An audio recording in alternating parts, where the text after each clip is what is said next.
Kali ini kita belajar mengenai Daniel. Apa yang penting bagi kita dalam pelajaran mengenai Daniel ini, yaitu Daniel menetapkan hati. Daniel menetapkan hati untuk tidak menajiskan dirinya, supaya dia tetap kudus, tetap bersih di hadapan Tuhan. Dia mau hidup suci untuk menyenangkan Tuhan. Saudaraku, banyak persamaan antara Yusuf dan Daniel. Saya katakan tadi, dua-dua mereka saudaraku ditawan pada waktu mereka masih muda. Satu ditawan ke Mesir, saudaraku, dijual sebagai budak belian, yaitu Yusuf. Tapi Daniel, saudaraku, ditawan oleh Raja Nebukadnezar dan dibawa ke Babel, saudaraku.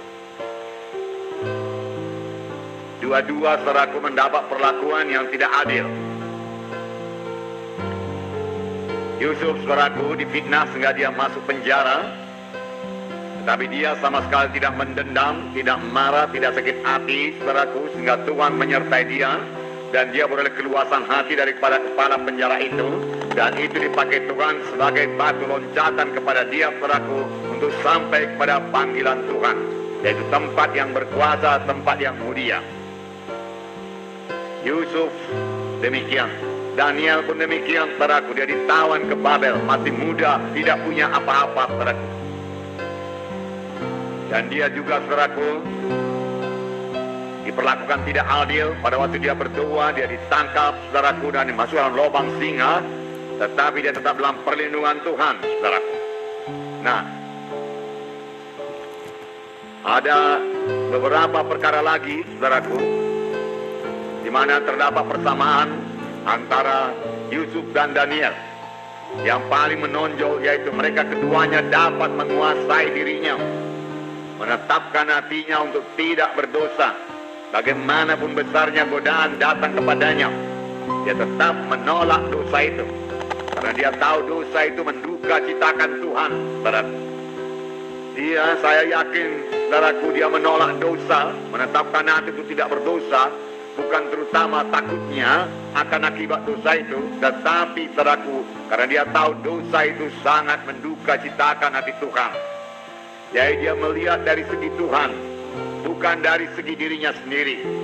Walaupun memang, saudaraku, orang yang berdosa itu selalu memperoleh akibatnya, saudaraku, tetapi saya yakin kedua orang hamba Tuhan ini, saudaraku, mau menyenangkan Tuhan. Itulah yang terutama mereka pikirkan dalam hidup mereka. Oleh sebab itu mereka menjaga diri mereka tetap suci. Tetap suci. Nah, akibatnya, saudaraku, keduanya dikarunia Tuhan dengan berkat yang luar biasa, dengan hikmat yang luar biasa. Hikmat, saudaraku, yang boleh menolong, saudaraku, Raja Mesir, Firaun pada waktu itu, saudaraku. Kemudian pada zaman Nebukadnezar, hikmat yang menolong Nebukadnezar, saudaraku. Karena mereka kedua punya hikmat dan punya pengertian dalam mengartikan mimpi. Baik, saudaraku, Yusuf, baik Daniel, saudaraku. Nah, saudara kekasih dalam nama Yesus, kita belajar mengenai karakter dalam beberapa minggu ini, saudaraku, supaya kita bertambah-tambah dewasa. Tidak cukup kita memiliki urapan saja, saudaraku. Sama sebagaimana Simpson, saudaraku, memiliki urapan, tetapi dia tidak memiliki karakter, yaitu buah Roh Kudus. Dia tidak teguh, dan dia jatuh kepada dosa. Saudara, dia tidak bisa berkata tidak kepada kehendak dagingnya. Dia mengiyakan saja kehendak dagingnya. Dia tidak teguh, saudaraku. Banyak anak-anak Tuhan gagal, saudaraku, dalam panggilannya, karena dia tidak teguh dalam menolak dosa, dalam menolak kehendak daging. Sedangkan firman Tuhan berkata, janganlah dosa itu berkuasa atas dirimu. Jangan turuti kehendaknya. Hendaklah kamu kudus karena aku kudus. Firman Tuhan berkata. Nah, saudaraku, Daniel pun demikian, saudaraku. Dia menolak dosa dengan tegas. Tidak mau menajiskan dirinya dengan makanan yang dipersembahkan raja, yang diberikan raja kepadanya. Walaupun, saudaraku, resikonya besar. Itu kerajaan yang sangat berkuasa pada waktu itu, saudaraku, terbesar, saudaraku. Menurut penglihatan yang diberikan kepada Nebukadnezar, itu kerajaan yang terbesar, saudaraku. Nah, sesudah itu kerajaan yang kurang mulia dia katakan, yaitu kerajaan Media Persia. Kemudian kerajaan yang kurang mulia lagi kerajaan Roma, dan seterusnya, saudaraku. Jadi, saudara, keputusan raja merupakan keputusan yang mutlak, tidak bisa diganggu gugat lagi. Kalau sampai raja berkata bunuh, bunuhlah itu.